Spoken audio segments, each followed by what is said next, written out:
Jonny and Mark too? No. No? We wouldn't tell you if you did anyway. Oh, Just kidding. All right. I'll turn my phone off. So professional. Hey, Rockheads, it is Tina Smash. We're coming at you live tonight, the South End. Is it South End Amos Southend? We're on the south end of Amos's something in Charlotte for the big show tonight with Sleepwave and, of course, the guys from Nothing More, Jonny and Mark here joining me. The first thing I have to say to you guys is freaking congratulations. Thank you. On your #1 single. Oh, super pumped, super blessed. So we're excited. How did you guys celebrate? We haven't yet. What? Actually, shots. Tomorrow we have our first day off. So I'm thinking we're gonna do something tomorrow on our drive. Not even tonight? Oh, maybe we'll do it tonight. Well, it was great when we got the news. We were actually out on the coast of Gloucester, Massachusetts, I think, at our manager, his family's summer home. And so that was a blast. That was really cool. We were taking it easy, playing some drunk croquet, you know, having a good old time. How did that go, drunk croquet? I was just watching because I get angry when I play croquet. You're one of those. The ball doesn't go through the thing, and I just want to break things. So I was watching them play. But yeah, it was like picturesque. It was like a lighthouse in the distance, like the water right at our fingertips, and green grass everywhere. It was like our first day off in a long time. And that was your manager's summer home? Yeah, it's like his family's vacation home. I was going to say, how much is he getting paid? You guys he steals all our money and buys vacation homes. Clearly, you guys have a great management team and a great team behind you. We do. You know, all that. Because I know the first time I'd ever seen you guys was at Carolina Rebellion in May, and there was a little bit of hype about you guys. Like, you have to check these guys out, check out their single. You know, to hear a single and to see a band live, two different things. You know, so I heard the single and I was like, this is good. I like it. It's different. It's not like the other songs out there. And I was like, and as soon as I saw you guys live at Rebellion, I was blown away. My jaw was on the floor. I was actually side stage, and I said, I got to get off side stage. I want to see them from the crowd. And it was amazing. What a great show you guys put on. Now, do you do that not only for the outside festival, but for the indoor ones? Like, you're going to do that big show tonight? Yeah, absolutely. Baconator thing. Yeah, we do. Just really the shows. The only thing that really changes, at least at right now, is if we have a long set or a short set. If we play outside or inside, it's pretty much the same kind of a thing that we bring, but fortunately we're on our headlining run, so we get to do a little bit more of an ebb and flow, whereas like our festival shows, we have like a 30-minute like power-packed shot of adrenaline, whereas here we get to actually kind of come down in the middle of the set, do some slower tracks like I'll Be Okay, and then we bring it back at the end with stuff like Salem and Jenny and stuff like that. Is this your first headlining tour as a signed band? Yes. Yeah, absolutely, yeah. Is it crazy? Like, if you think about it now, like last year at this time, I mean, I know you guys have been like in the trenches for a long time, just really working and busting your butts, and now you're on your way. You know what I mean? You got your first #1 single, which is great, but there's still a lot of work to do. But you guys are doing your headlining tour. How does it feel? It's great. Like I was saying, blessed before, because it's finding out we've never played in Denver ever, and we've sold over 300 tickets there. So it's really encouraging to go to some of these places that we've never been, like Portland, Maine, and Albany, New York, and even last night in Baltimore, we played there twice before, but there was 420 people there just on a Monday screaming, singing. Yeah. Well, and I think that the radio community have embraced you guys. I know that we have in Carolina, a lot of my radio friends, that's all we have talked about. We're out there and we're like, if you don't know Nothing More, go figure it out right now, go get their album, because the radio support behind you guys is amazing, and that doesn't happen very often, where we have, all of us collectively have embraced a band like you guys. I honestly, if we looked back about a year ago, I don't think we would have ever thought that the radio side especially would have been what it is now. I mean, even the fact that the song This Is the Time, Ballast, was even a radio single at all, we never pictured that happening. We just liked what we wrote, and it was just kind of like, people might like it, they might not, and it turned out to be the single. And now that we debuted at #1, it's like, it's just incredible to not only be a part of that, but also see that I guess our frustrations with where radio has been over the last 5 to 10 years, at least in our market, hometown of San Antonio, it's like it feels very played out in the rock world. And so it's cool to be a part of and see radio people embracing something newer. Well, and I think we should thank you guys because we've been looking for something for that sound. You know what I mean? Something, it's refreshing. That is the word that I can use. It is refreshing to hear something different, and that's what you guys bring to the table. You know, oh, and nothing and the single Backlist isn't even, to me, the best single on the album. I mean, the whole album is incredible, but I think that you have several #1 singles on the album.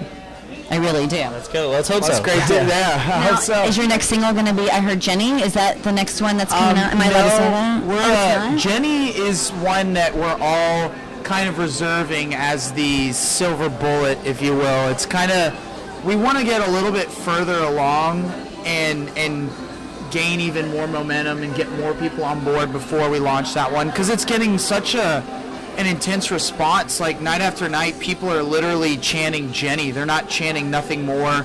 They're not, for the encore. They're just chanting Jenny. Yeah. And I think that says something very powerful about the song, that it's connecting. And so we want to kind of just withhold that just a hair longer. And we're going to be releasing Mr. MTV is going to be the next one. We just shot a video for it. Yeah. It's going to be really exciting. Now, everyone can relate to Jenny because I think everyone has been probably through that. Is this a personal song that you wrote, or is this about somebody that in the band? Or? Well, the interesting thing about our songs is we all write them together, and even if the topic is more specifically written about a particular person, in Jenny's case, my sister Jenna, who is named after my Aunt Jenny, we all find a connecting point in it. Mark and Dan each had someone in their lives who went through kind of a similar path that a lot of the lyrics were inspired by. So it is kind of bigger than just the Jenny topic, but it is about my sister, and it was basically just a very heartbreaking situation that, like most tough things in life, you go through a lot of shit, but at the end of it, you do learn something.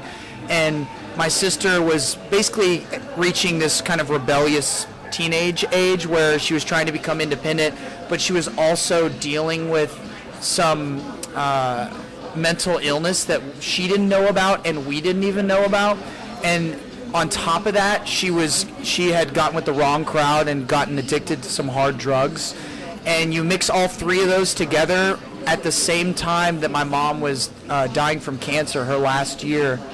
It was very difficult to navigate all the emotions that were occurring in me, and also my dad watching this happen, because I saw my mom being hurt because Jenna wouldn't many times even show up at the hospital when things were very serious. And so I would get pissed at Jenna and literally hate her and think she was just a piece of shit. But looking back in hindsight with I think a little more being a little more removed from it, I saw more my mom's perspective, which was a loving mother who saw past all of those, immediate stabs in the back, what it felt like, when in reality my sister was hurting herself and she was going through a lot of pain. So it was just a tough situation to figure out how to, how to get through it. But I hope it relates to people who have either had someone who've been junkies or drug addicts, or have people who have mental illness and maybe they don't even know about it. It's like probably one of the least funded and something that I think most people are not aware of is the nature of mental illness. Because most of the time when somebody, if they're just an asshole, you just think, oh, they're just being an ass. But if somebody actually has mental illness, you think the same thing and you treat them that way, when in reality, if they were in a wheelchair physically, you would open the door for them, you do all this. So it's a really tricky thing to navigate.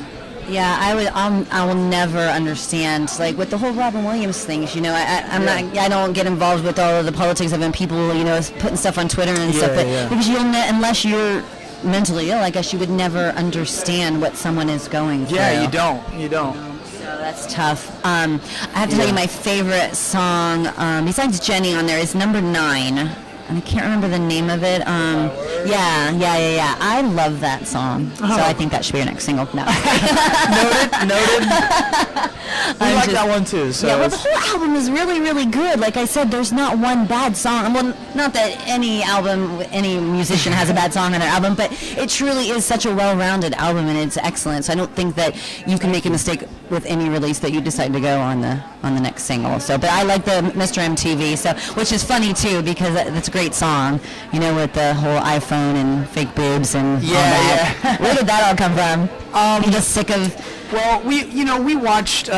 Okay, if you listen to the beginning of the song and it starts with the Dire Straits kind of. Yeah. It's almost like a time capsule intro that starts you off back in the golden days of MTV. And if you, like we did, watch the progression of what MTV was then and what has become now. They need to change the name. It's not even it's not music television. Anymore. It's reality TV bullshit. And that's not even true. Most of it. It's not even reality. Yeah, you know what I mean? Exactly. Yeah. And so it's really we picked on them as an example because it made really a very clear picture of what we're trying to get at. That is something that exists in a lot of like our culture and other corporations, which is this trade for the easy buck, the short-term win rather than thinking long-term and big picture and what's actually good for the children here and for us, right? It's almost like fast food culture, you know what I mean? But on a psychological level. It's instant gratification is what people want nowadays. But I remember when, I'm going to date myself, but I remember coming home from school and I couldn't wait to get home and turn MTV on to see what the new videos were, you know what I mean? So the new generation is missing out on all of that, you know, but I guess with social media and the access to music now, I guess they don't need MTV anymore, you know? Very different. Yeah. So I have to ask you, because I know that some record labels did not pick you guys up, that, you know, whether it was because they didn't think you had it or you didn't make the choir, I read one day. Do you just kind of like smile now and say ha ha in a very PC kind of way? On the inside a little bit. There was a year ago, maybe it was about 2 years now, we were at a place called Webster Hall in New York City, played a showcase for pretty much all the major labels, and a few extras thrown in there, and they all passed. Like they either said that they didn't want to sign a rock band, or which I still think was just a nice way to say no, because they wouldn't have been there if they didn't want to check it out, or some other reason. And then we just said, well, screw it, we're just gonna keep doing a DIY then, because we know we want to do music with our lives, and if the labels aren't getting it, then whatever, we'll figure it out. So we figured it out for another year, did the record on our own, and honestly I think even though then, if you would have asked me then, I would have said, God, I wish we were on a label and had somebody funding this and was making it easier, because it was very difficult. But in hindsight, like most things, you see you become thankful for your hardships, and you see how this record wouldn't have been what it is if we were on a label at that time. So 11-7 came along, which is a great record label. Yeah, they are kicking ass for us, and they saw it before anybody else did. They were the first label to hit us up with a strong interest, and the rest is history. Well, the album has got heart. You know what I mean? It's your blood and sweat and tears, you know what I mean? And you can tell. Yeah. So don't let them take that away from you. And I mean them as in corporate, okay? So just stay who you guys are. And they can't. Yeah. They can't. I believe you. I believe that they won't. We're also anal retentive and perfectionists, that we won't rest until we're totally happy with it. Sometimes you can't be too perfectionist, though, because then you nitpick it too much. You know what I mean? So, well, I know you guys got to get ready to hit the stage and finish eating, so thank you for letting me interrupt your dinner.